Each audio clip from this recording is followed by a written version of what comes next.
Hello बच्चों, आप सभी का हमारे यूट्यूब चैनल आइडियल देव क्लासेस में स्वागत है। बच्चों, आज हम आपके लिए एडगेट अभ्यास पुस्तिका के अंतर्गत विषय गणित लेके आए हैं। विषय गणित किस कक्षा का है? कक्षा 6वीं का है। और इसके अंतर्गत आपको आज हम अध्याय 11 क्या है, बीजगणित, इसके बारे में बताएंगे।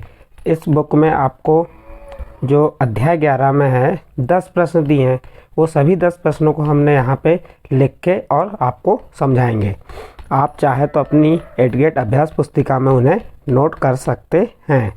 अब देखिए, इसका प्रश्न नंबर 1 क्या कह रहा है। अध्याय 11 बीजगणित, इसका प्रश्न नंबर 1 क्या कह रहा है।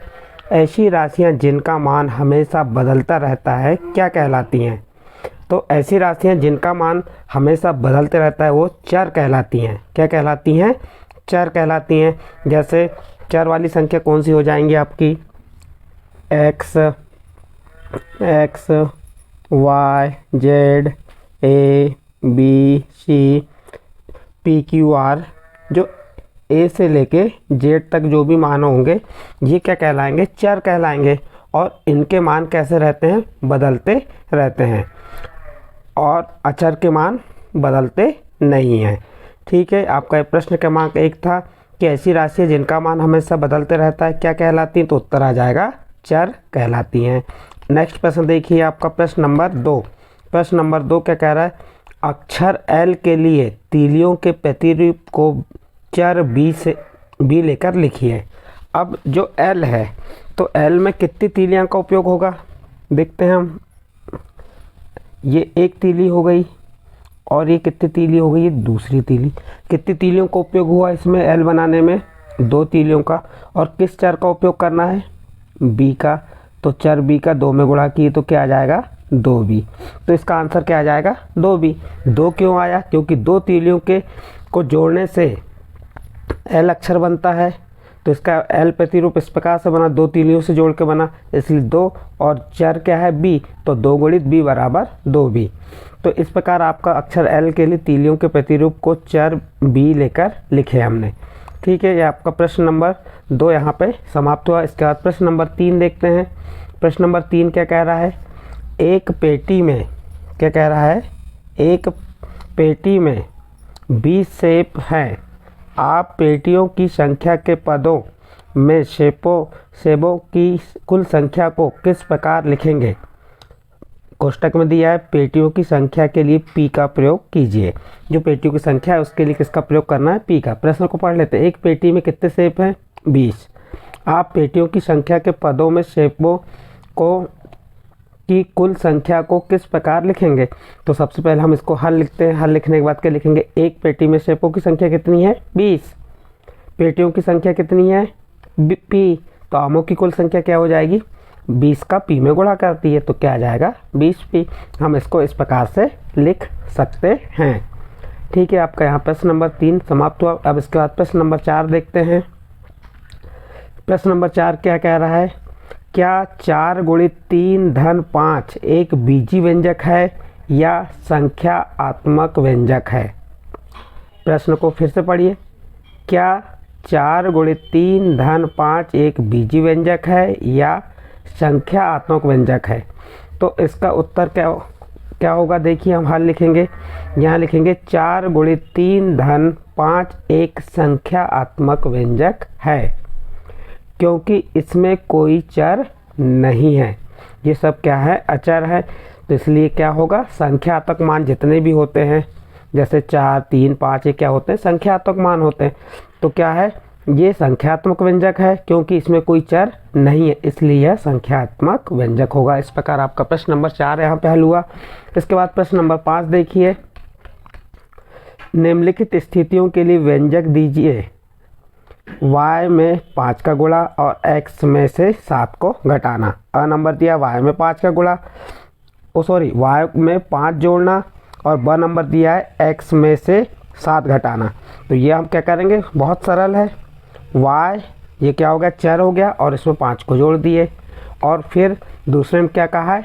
x में से 7 घटाना, तो ये x ऋण 7 लिख दिए। ये बहुत आसान है। ये बन गया आपका, क्या बन गया? b। व्यंजक बन गया एक, क्या बन गया, y धन 5 और x ऋण 7। इस प्रकार आपका प्रश्न नंबर 5 यहाँ पे हल हुआ। अब प्रश्न नंबर 6 देखते हैं। निम्नलिखित स्थिति के लिए व्यंजक दीजिए। y को 5 से गुणा करके परिणाम को 16 में से घटाना है। यदि आप इस प्रश्न को और समझना चाहते हैं, देखना चाहते हैं, तो इस प्रश्न की समझ के लिए आप गणित कक्षा 6 पृष्ठ क्रमांक 252 253 देख सकते हैं और उससे समझ सकते हैं। और आपकी जो पाठ्य पुस्तक में इसी प्रकार के और अन्य प्रश्न दिए हैं, उनको आप घर में प्रैक्टिस कर सकते हैं, अभ्यास कर सकते हैं उनसे। ठीक है, अब देखिए हमारा जो प्रश्न 6 है, क्या कह रहा है, y को 5 से गुणा करके परिणाम को 16 में से घटा देते हैं। तो सबसे पहले क्या करेंगे हम, देखिए यहाँ पे क्या कह रहा है, y को किससे गुणा करना है, 5 से। ये y को 5 से गुणा कर दिए और जो परिणाम आया क्या आया, 5y को 16 में से घटा दीजिए। इसको 16 में से घटा दिए तो 16 ऋण 5y आ गया। तो ये हमारा ये हो गया। क्या लिख देंगे प्रश्नानुसार, क्या कहा है, y को 5 से तो y गुणित 5 किए और जो परिणाम आया 16 में से घटा दिए, 16 ऋण 5y, ये आ गया। इस प्रकार ये आंसर हो गया इसका। नेक्स्ट आगे अगला प्रश्न देखते हैं, प्रश्न नंबर 7। प्रश्न नंबर 7 क्या कह रहा है, समीकरण के सम्मुख कोष्टक में दिए गए मानों में से समीकरण को हल कीजिए। ये जो मान दिए हैं आपको, यहाँ दिया है 5m बराबर 50, जहाँ m का मान 10 या m का मान 12। तो क्या कहा है, समीकरण के सम्मुख कोष्टक में दिए गए मानों में से समीकरण का हल चुनिए। तो ये m बराबर 10 है, ये m बराबर 12। तो हम क्या करेंगे, ये 5m बराबर 50 है, m का मान रख लेंगे। दोनों पक्ष जब आपका बराबर आ जाएंगे, लेफ्ट हैंड साइड और राइट हैंड साइड बराबर आ जाएंगे, तो वह समीकरण का सही मान होगा। देखिए हम क्या करते हैं, सबसे पहले ये लिख दी 5m बराबर 50। हम क्या ले लेते हैं, m बराबर 10 लिए। m बराबर 10 लिए तो कितना आया, देखो यहाँ m का मान 10 रखे तो 5 गुणित 10 बराबर 50 और 5 के 10 गुणा की 50 बराबर 50, दोनों पक्ष बराबर आ गए। तो इसका सही मानों में समीकरण का हल कौन सा होगा, m बराबर 10 होगा। अब 12 नहीं हो सकता, देखते हैं कैसे 12 नहीं होगा, देखते हैं हम। अब हम क्या करते हैं, यहाँ पे 5 बराबर 50, 5m बराबर 50, ये तो हमने 10 रखे, आपको यहाँ बता दिया। अब क्या रखे देखते हैं, 12। 5 गुणित m का मान 12 रखे बराबर 50, 12 पंचे 60 बराबर 50। तो ये बराबर आए कि देखिए 60 बराबर 50 नहीं है, इसलिए m बराबर 12 नहीं होगा। इसका हल क्या होगा, m बराबर 10 होगा। तो इस प्रकार आपका ये प्रश्न नंबर 7 यहाँ पे समाप्त हुआ।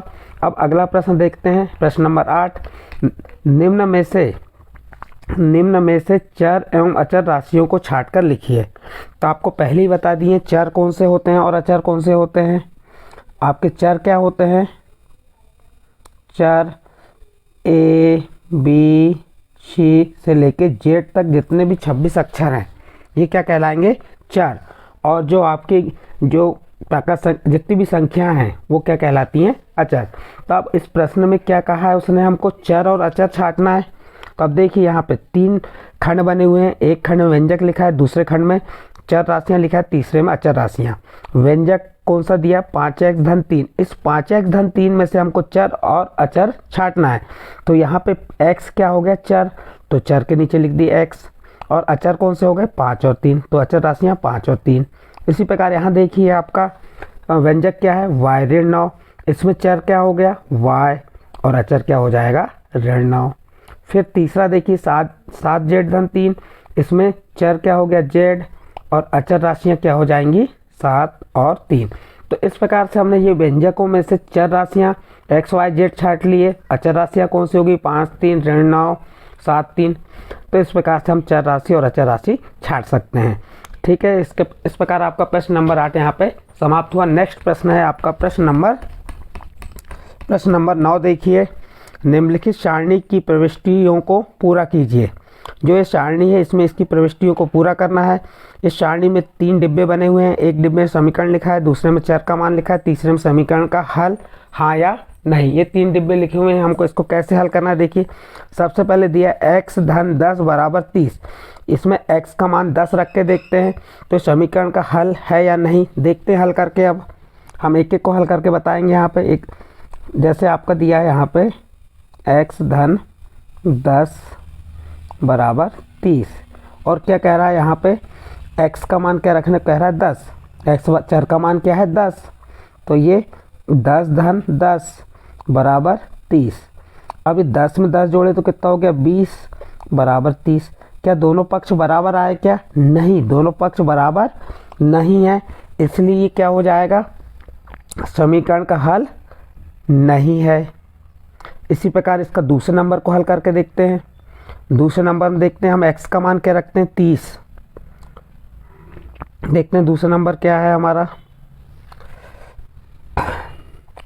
x धन 10 बराबर 30, जिसमें x का मान कितना रखने कह रहा है 30। अब x का मान 30 रखते हैं हम यहाँ पे, 30 धन 10 बराबर 30। अब 30 में 10 जोड़े तो कितना आ गया 40 बराबर 30। क्या इसका दोनों पक्ष बराबर आ रहे हैं, नहीं आ रहे हैं, दोनों पक्ष बराबर नहीं है, 40 बराबर नहीं 30 है, तो ये भी समीकरण का हल नहीं है, ये भी समीकरण का हल नहीं, दूसरा पहला भी नहीं था। अब इसका तीसरा हल करके देखते हैं हम। तीसरे वाले में क्या है, देखिए तीसरे नंबर में, तीसरे वाले में दिया है x धन 30, x धन 30 बराबर क्या दिया है x धन 10, यहाँ दिया है x धन 10 बराबर 30। अब इसमें x का मान तीसरे वाले में क्या दिया है, x का मान दिया है 20।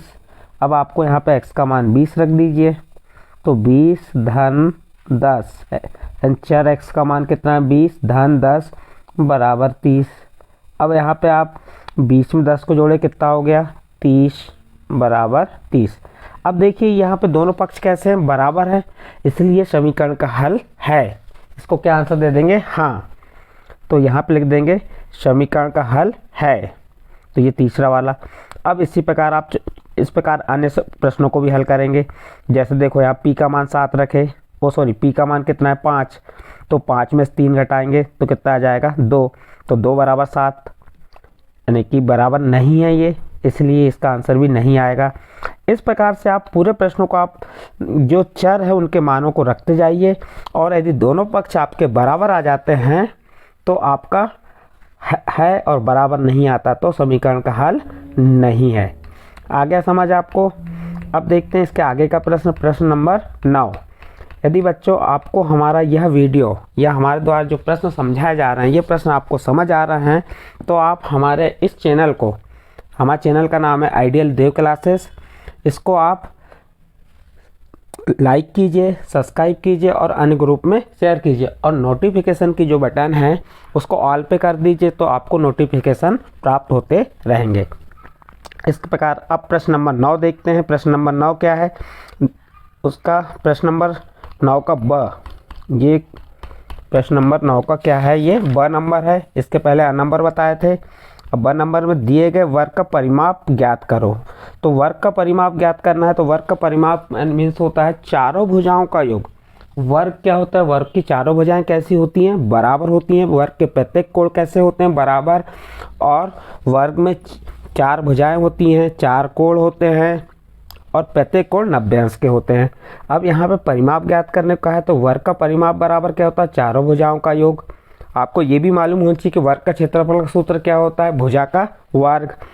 हमको वर्ग का परिमाप कह रहा है तो चारों भुजाओं का योग, चारों भुजाओं के नाम क्या दिया है, एल एल एल।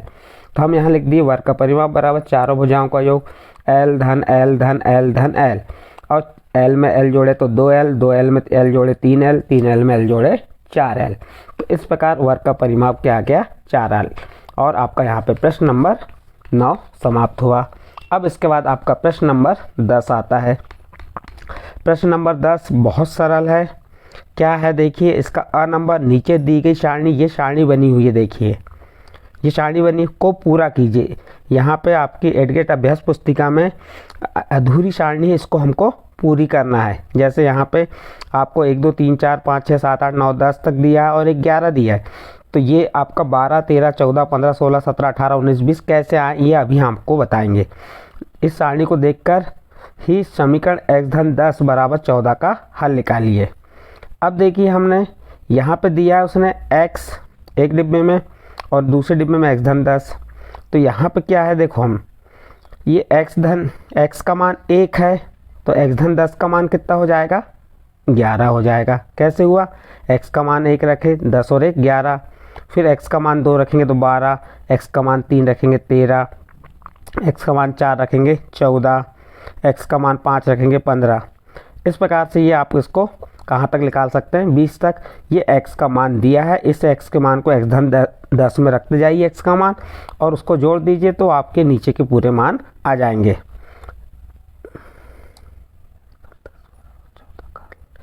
अब यहाँ पे दिया है, ये आपका हल होगा x धन 10 बराबर 14 का हल ज्ञात कीजिए, तो x का मान आप रख दीजिए।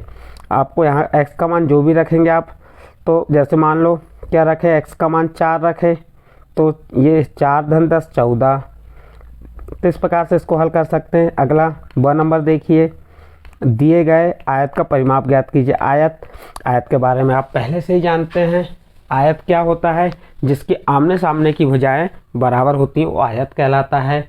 और आयत के में कितनी भुजाएं होती हैं, 4 भुजाएं होती हैं। कितने कोण होते हैं आयत में, 4 कोण होते हैं। कितने शीर्ष होते हैं आयत में, 4 शीर्ष होते हैं।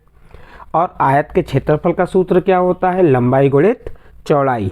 और आयत के प्रत्येक कोण भी कितने अंश के होते हैं, 90 अंश के होते हैं।